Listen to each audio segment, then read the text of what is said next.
এভাবে কাঁদছো কেন? আমি জলরাজ্যের জলপরি। জলরাজ্য থেকে নদীর উপরিতলে আমার এক পাখি বন্ধুর সাথে দেখা করতে এসেছিলাম। তারপর হঠাৎ এক দুষ্ট তান্ত্রিকের নজর পড়ে যায় আমার উপর, আর তান্ত্রিক আমাকে ধরার জন্য আমার পিছু নেয়। আমি বাঁচার জন্য ডুব দেই, আর তোমার জালে আটকা পড়ে যাই। দয়া করে তুমি আমাকে বাঁচাও, আর আমাকে নিরাপদ আশ্রয় দাও। ওই দুষ্ট তান্ত্রিকের হাত থেকে আমাকে বাঁচাও। আরে জলপরি, তুমি কেঁদো না, আমি তোমাকে সাহায্য করব।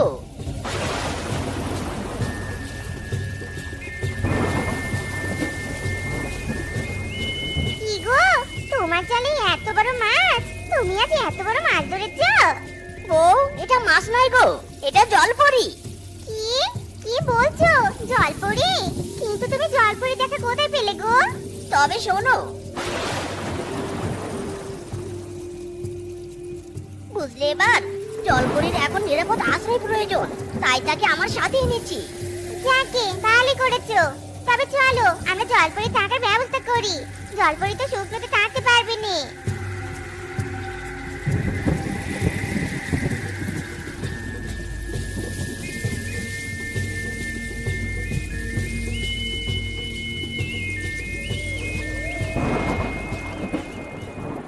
জলপরি, এখন তুমি নিরাপদ, আর কোনো ভয় নেই তোমার।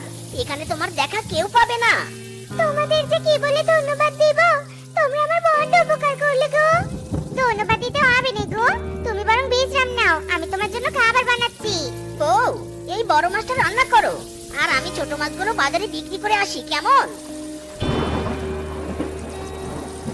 জলপরি আন্টি, ও জলপরি আন্টি, ওঠো। এই দেখো, মা তোমার জন্য খাবার বানিয়েছে। ওঠো, খাবে না তুমি? হ্যাঁ, নিশ্চয়ই খাবো। আহ, খাবারের কি সুন্দর গন্ধ বেরোচ্ছে। তবে তুমি আর আমি একসাথে বসে খাবার খাবো। কি খাবে? হ্যাঁ, খাবো তো। তারপর আমার সাথে কিন্তু বল খেলতে হবে। জানো, আমার একটা সুন্দর বল আছে। পাগলি মেয়ে একটা, শুধু খেলা আর খেলা। না জলপরি, এবার খাওয়া শুরু করো তো।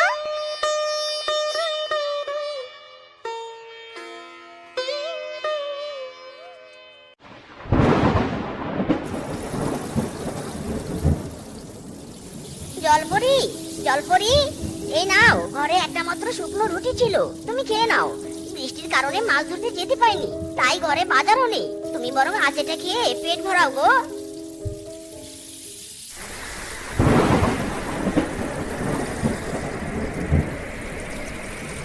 কি গো, এখন ঝড় শুরু হলো বলো তো?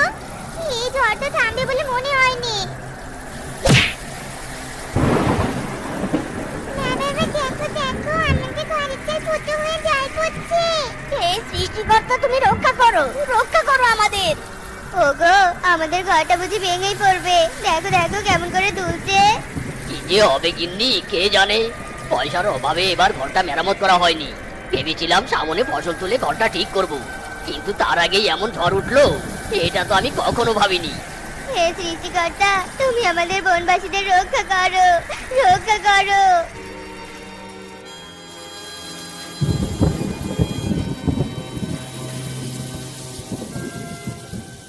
জলপরি, জলপরি, তুমি আমাকে ক্ষমা করে দিও জলপরি।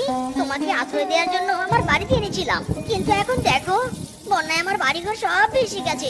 আমি নিজেই আশ্রয়হীন হয়ে পড়লাম, এমনকি পুকুরটাও ডুবে গেছে। তুমি আমাকে ক্ষমা করে দিও। আহা, তুমি কাঁদছো কেন? কেঁদো না। তোমার তো এখন বিপদ, আর বিপদ তো কখনো বলে আসে না। তুমি আমার বিপদের দিনে আমাকে সাহায্য করেছিলে, আজ তোমাকে আমি সাহায্য করব। একদম কেঁদো না। যাও, তোমরা এই নৌকা বাড়িতে আশ্রয় নাও। বন্যায় তোমাদের আর কষ্ট হবে না গো। জলপরি, তোমাকে অনেক ধন্যবাদ। ধন্যবাদ দিতে হবে না। তোমাদের পুরো বনে নিশ্চয়ই বন্যার জল বিস্তার করেছে। নিশ্চয়ই অন্যান্য পশুরাও বিপদের মধ্যে আছে, ওদেরকেও সাহায্য করতে হবে। তোমরা সাবধানে থেকো, আমি ওদেরকে সাহায্য করতে গেলাম, কেমন?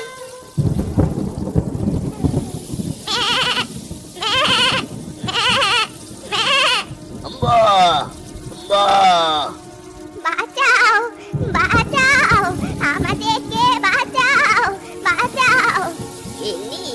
আমার হাত শক্ত করে ধরো। আহারে কি কষ্ট ওদের। দাঁড়াও, আমি তোমাদের সাহায্য করব, ভয় পেও না।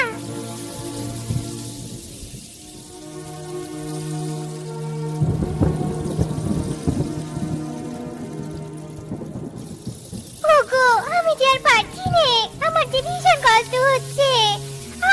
আমাকে বাঁচাও। কে আছো? আমাকে একটু সাহায্য করো। আমার গর্ভবতী স্ত্রীকে হাসপাতালে নিয়ে যেতে সাহায্য করো। কে আছো? সাহায্য করো।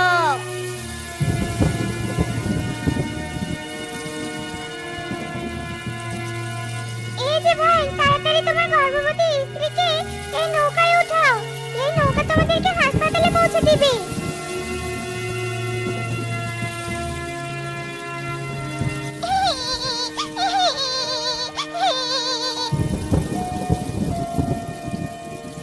আহারে, বন্যার জলে ছানাগুলো কেমন হাবুডুবু করে ভাসছে।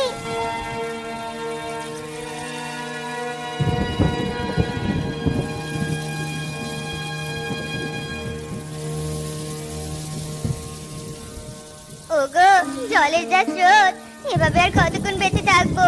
আমি যে আর পাচ্ছি নে গো, আর পাচ্ছি নে। গিন্নি, আর একটু কষ্ট করো। দড়িটা ছেড়ো না, ছেড়ো না দড়িটা। দড়িটা ছাড়লেই বন্যার জলে ভেসে যাবে তুমি।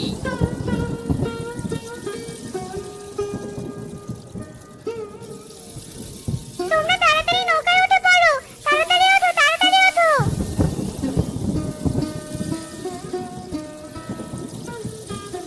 জলপরি দিদি, জলপরি দিদি, আমাকে সাহায্য করো।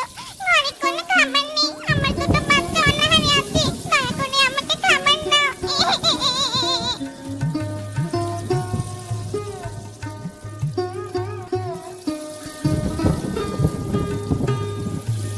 যাক বাবা, অবশেষে বনবাসীদেরকে বন্যার জল থেকে মুক্ত করে আশ্রয় দিতে পারলাম। আমার খুব আনন্দ হচ্ছে। এবার আর কারো কষ্ট হবে না। সত্যি জলপরি, আমরা তোমার এই ঋণ কোনোদিনও ভুলতে পারবো না। আমি শুধু তোমাকে সাহায্য করেছিলাম, আর তুমি তার বিনিময়ে আমাদের পুরো বনের পশুদের সাহায্য করলে। হ্যাঁ জলপরি, তুমি সত্যি অনেক ভালো। তুমি এই দুর্দিনে আমাদের পাশে না থাকলে আমরা সব পশুরা বন্যার জলে ডুবে মরেই যেতাম।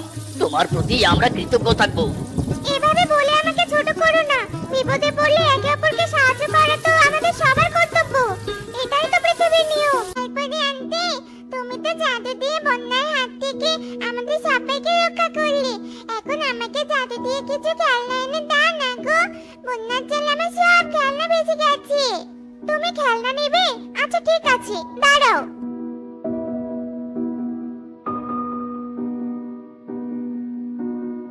ও আচ্ছা, শয়তান জলপরি, তার মানে তুই এই বনে ঘাপটি মেরে লুকিয়ে আছিস, আর আমি ওদিকে খুঁজতে খুঁজতে মরে যাচ্ছি। এবার তোর আর রক্ষে নেই। না, শয়তান তান্ত্রিক, আমি কিছুতেই তোর হাতে ধরা দেব না। দেব না ধরা। তোর দেখা যখন পেয়েছি, এবার তোকে বন্দি করে সাথে নিয়ে তবেই ফিরবো।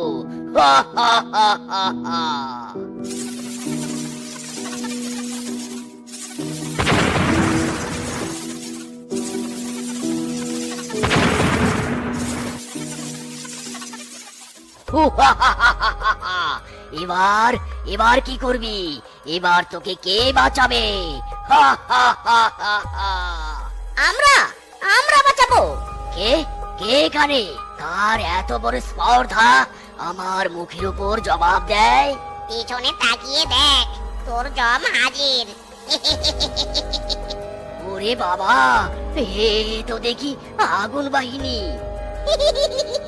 কিরে, ভয় পাচ্ছিস নাকি? এই এই এই একদম কেউ এগুবি না বললাম, একদম না। আজ তোর রক্ষে নেই পণ্ডতান্ত্রিক, আজ আমরা তোকে আগুনে পুড়িয়ে মারবো। এই সবাই ধরো ওই বেটাকে। ওরে বাবা রে, জ্বলে গেল, পুড়ে গেল। শয়তান জলপরি, আজ তুই বেঁচে গেলি, কিন্তু মনে রাখিস আমি আবার ফিরে আসবো, আবার। জলপরি, তোমার আর কোনো ভয় নেই, তান্ত্রিক শেষ হয়ে গেছে। তোমাদের কাছে আমি সারা জীবন ঋণী হয়ে থাকবো। তোমরা এই তান্ত্রিককে মেরে ফেলে আমার যে কি উপকার করলে এটা তোমরা নিজেরাও জানো না। তবে এখন আমার জলরাজ্যে ফিরতে হবে। আর হ্যাঁ শোনো, যদি কখনো তোমাদের বিপদ হয় অবশ্যই আমাকে স্মরণ করবে। আমি চলে আসবো। নিশ্চয়ই স্মরণ করবো জলপরি। আর তোমার যে কোনো বিপদেও আমাদেরকে স্মরণ করো কেমন? আমরা আমাদের সবটুকু দিয়ে তোমাকে সাহায্য করব।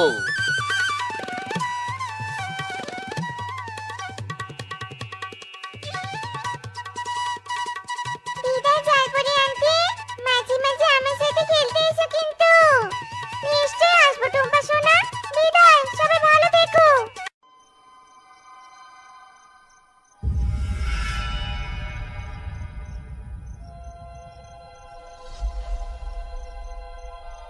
সব কাজ শেষ, এখন শান্তিতে ঘুমাবো। সারাদিন কবরস্থান পাহারা দেওয়ার চক্করে বিছানায় একটু গা দিতে পারি না। কি শান্তি।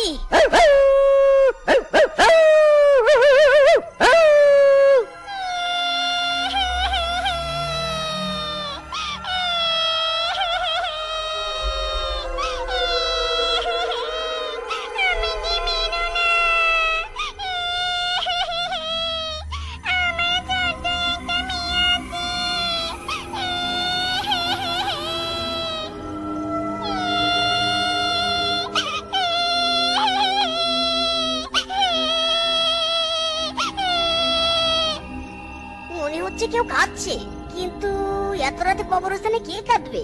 কেউ কি কোনো লাশ দাফন দিতে এসেছে নাকি? হতে পারে, সকাল হতে অনেক দেরি। আমি বরং আরেকটু ঘুমাই।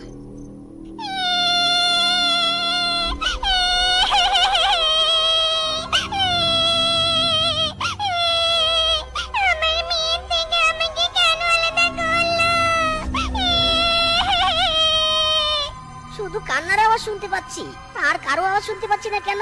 ব্যাপারটা কি দেখি তো বাইরে গিয়ে। নতুন যে কবর দিয়েছে, কান্নার আওয়াজটা সেদিক থেকে আসছে। দেখি তো ওদিকে গিয়ে।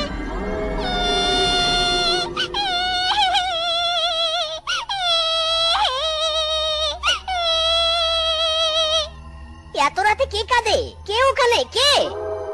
মাইরি, কেউ তো নেই। তাহলে কাঁদলোটা কে? তবে কি এসব আমার মনের ভুল? উফ বাবা, আর কিছু ভাবতে পারছি না। ঘুমে চোখ বন্ধ হয়ে আসছে। চল মিসকে, ঘরে চল।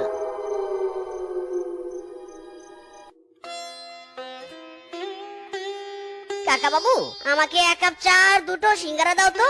দিচ্ছি বাবা, বসো তুমি। আরে ভাগ্নে যে, তা ভাগ্নে দিনকাল কেমন যাচ্ছে তোর? এই তো মামা, তোমাদের আশীর্বাদে বেশ ভালোই কাটছে। তা বাবা মিসকে বিয়েটা কবে করবে? বেশ তো দেরি হলো, এবার বিয়েটা সেরে ফেলো বাবা। কাকা বাবু কি যে বলেন, এখনো ভালো একটা কাজ পাইনি। ভালো কাজ পেলে আর দেরি করব না। বেশ ভালো বুদ্ধি। তা ভাগ্নে কবরস্থানে তো থাকিস, কোনো অস্বাভাবিক কিছু চোখে পড়ে তোর? আসলে মামা এখনো তেমন কিছু চোখে পড়েনি। তবে মামা, কাল রাতে কারো কান্নার আওয়াজ শুনতে পেয়েছিলাম। পরে পুরো কবরস্থান খুঁজেও কাউকে পাইনি। ঘাবড়াস না বাবা, ওসব কিছুই না। কাজটা ভালো করে কর, একদিন তুই অনেক দূর যাবি। এইভাবে আশীর্বাদ করো মামা।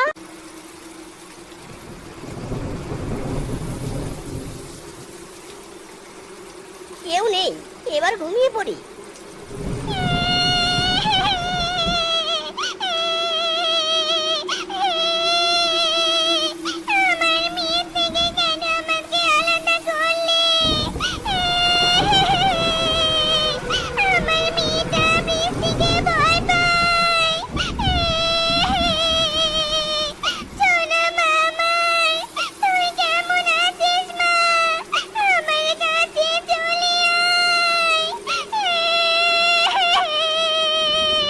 এই বৃষ্টির রাতে আবারও কেউ কাঁদছে।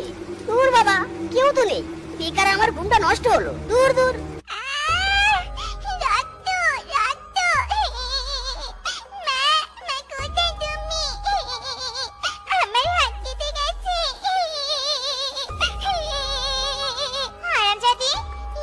সবজি কাটা হয়নি? সবজি কাটছিলি নাকি বসে বসে ঘুমাচ্ছিলি রে? হ্যাঁ, তাড়াতাড়ি কাজ কর। আমি যদি ঠিক টাইমে খাবার না পেয়েছি তাহলে বুঝবি আমি কি জিনিস। কাকিমা, আমি হাত কেটে গেছি, আমি আজকে কাজ করতে পারবো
বাড়ি থেকে বের করে দিব। এসব কি বলছো রূপা? টুম্পা ছোট মেয়ে, ওকে বাড়ি থেকে বের করে দিলে ও থাকবে কোথায়? আর তাছাড়া ওর বাবা মা মারা যাওয়ার পর এই বাড়ি আর সব জমি তো ওরই, ওকে তাড়িয়ে দেওয়া যাবে না। তুমি যা ভালো বুঝো করো, আমি আমার মতামত জানালুম। এইসব জমা জমির মালিক হওয়ার জন্যই তো আমি ওই শেফাকে মেরেছি। এবার ওই মৃত শেফার মেয়েকে রাস্তা থেকে সরিয়ে ফেলবো, আর সবকিছুর মালিক হবো আমি। আজ থেকে তোর কোনো অস্তিত্ব থাকবে না আমার বাড়িতে।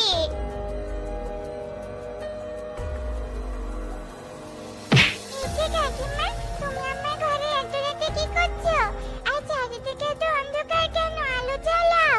এটা ঘর না হারামজাদি, এটা বাহির। আরে বাহিরে, আজ থেকে তোর ঠিকানা। ওই বাড়িতে ফিরে যাওয়ার চেষ্টা করবি না, এই বলে দিলুম। না কাকিমা না, আমার সাথে এমনটা করো না। আমি অন্ধকারকে ভয় পাই। আমাকে তোমার সাথে নিয়ে চলো। আমাকে নিয়ে চলো কাকিমা। মা গো, মা, আমাকে ভয় লাগছে। আমাকে তোমার কাছে নিয়ে যাও না মা। মা, এই যে সোনা মেয়ে, এত রাতে তুমি এখানে কেন? তোমার মা বাবা কোথায়? আমি মা বাবা নেই। তাহলে তুমি এখানে এলে কি করে? এখানে আমি কাকি মামিকে রেখে গেছে।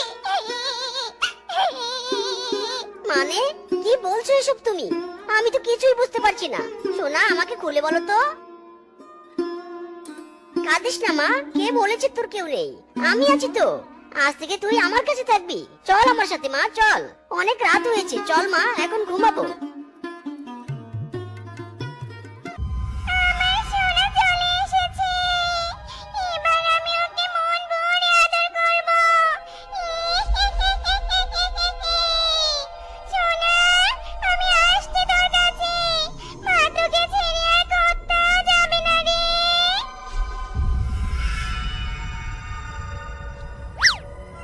আমার সোনা, কতদিন তোকে দেখি না। তোকে আমি আমার কলেজায় রাখবো রে। টুম্পা মা, কোথায় তুই? এত সকালে কোথায় গেলি? এ কি, দরজা তো বন্ধ। তাহলে টুম্পা কোথায়? ঘরেও তো নেই। মেয়েটার আবার কিছু হলো না তো? টুম্পা মা, এই টুম্পা মা, ওঠ ওঠ। টুম্পা মা, তুই ঘর থেকে এখানে কি করছিস? ঘরের দরজা তো ভিতর থেকে দেয়া ছিল, তাহলে তুই বাইরে আসলি কি করে? আমি কিছু জানি না আঙ্কেল। আমি এই খবরের এখানে কি করে এলাম? আমার খুব ভয় করছে। না না, মেয়েটা ভয় পাচ্ছে, একে আর কিচ্ছু বলা যাবে না। ভয় নেই মা, আমি আছি তো। আর এসব ছাড় তো, চল আমরা এখন ঘরে যাব। টুম্পাকে কে ওই কবরের কাছে নিয়ে যায় আজ আমাকে জানতেই হবে।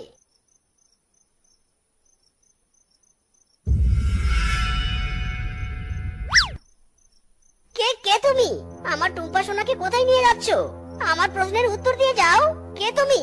টুম্পার সাথে তোমার কি সম্পর্ক? হ্যাঁ, ওরে মারে, ওরে বাবারে, কে কে কে তুমি? তোমার চেহারা এত ভয়ঙ্কর কেন? ওরে বাবারে, আমি টুম্পার মা। রোজ সকালে তুমি টুম্পাকে যে কবরের উপরে পাও, ওটাই আমার কবর। তার মানে তুমি মৃত? কবর থেকে তুমি রোজ উঠে আসো? তার মানে তো তুমি মরে গেছো। আমি নিজ ইচ্ছায় মরিনি।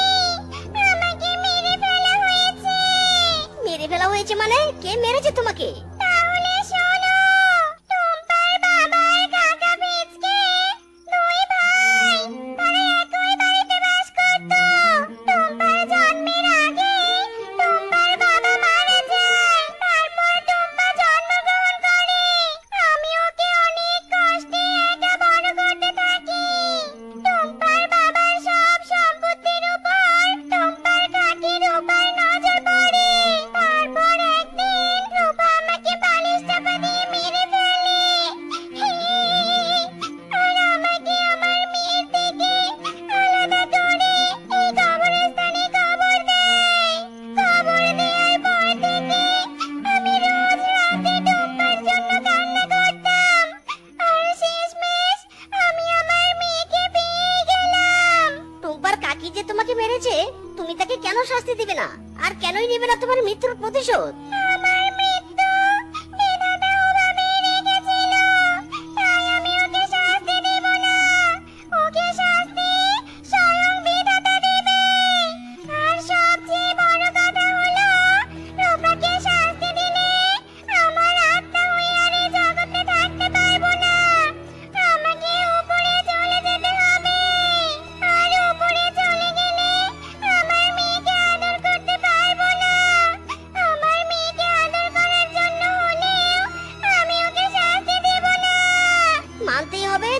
হিসাবে বেস্ট, আর একজন আদর্শ শিয়ালিনী হিসাবেও বেস্ট।